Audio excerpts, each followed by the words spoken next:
Welcome to Voodoo Whiskey Gaming, and this is my late review of Tell Me Why.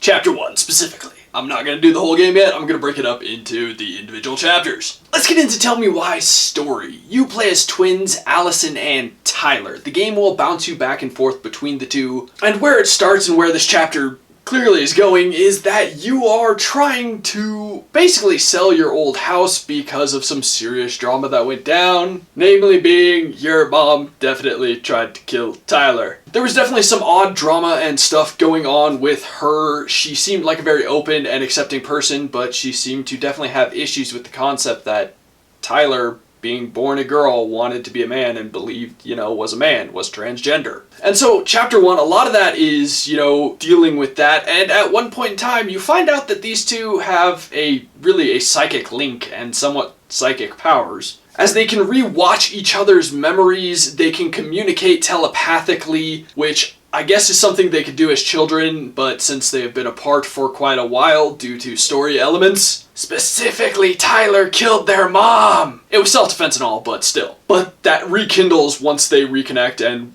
when they're once again together, but they're trying to piece together what happened. So let's get into the audio. I will say this, the sound effects were actually far more impressive than I think I've really heard in this style of DONTNOD game in the past. There was a part where I was upstairs and Alyson was coming up the stairs, and I couldn't see her, but I could definitely hear her. I could actually hear her walking through the house. That was pretty impressive. The voiceover work is, for the most part, very good. There were a few times where the delivery could have been a bit better, but overall I'm quite happy with what it is so far. And I think the soundtrack is really good. I like the music in this game. DONTNOD, I generally enjoy the music they put in their games. Actually, I don't really think there's been a point where I haven't liked the music. I just think sometimes it's a little too trendy for what they're doing. But let's get into the gameplay, which if you've played Life is Strange, then you know what this gameplay is. It's really a very, very narrative-driven game, and it's kind of a modern point-and-click adventure. You can freely wander around and,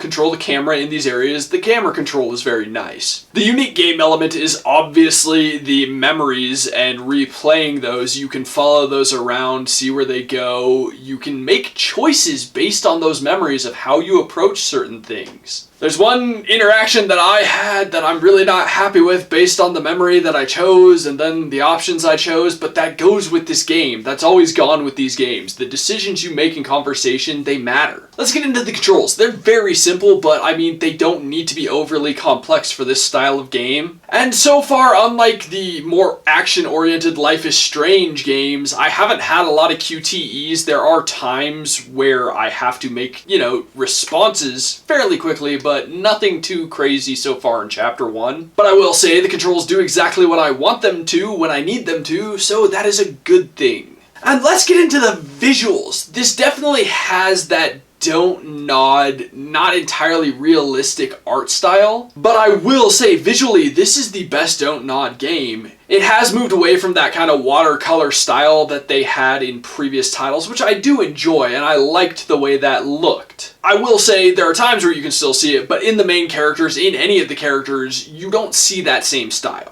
I would say this game has the most detail I've seen in any DONTNOD game thus far, and the movements are just so much more fluid. They're really good. I'm actually really impressed with it. The amount of detail in both the clothing, the faces, and just how smooth the movements are, I was really noticing that right away. So to wrap this up, so far I am very invested. I'm really curious as to where the story is going. They definitely dropped some great hints along the way in Chapter 1, so I'm very curious where it's going to go in Chapter 2. Which, that's kind of the key here, is to keep you going through the different chapters. So they're doing a good job thus far. Okay, so in the comments down below, why don't you tell me, are you wondering why I'm playing this episodically and why I'm playing this already? Well, it's because it's a 3-chapter game and all 3 chapters have come out, and I'm glad they finally did that weekly instead of monthly. As always, thanks for watching. If you enjoyed the video, please hit that like button, and if you like what I'm doing in general, share, subscribe.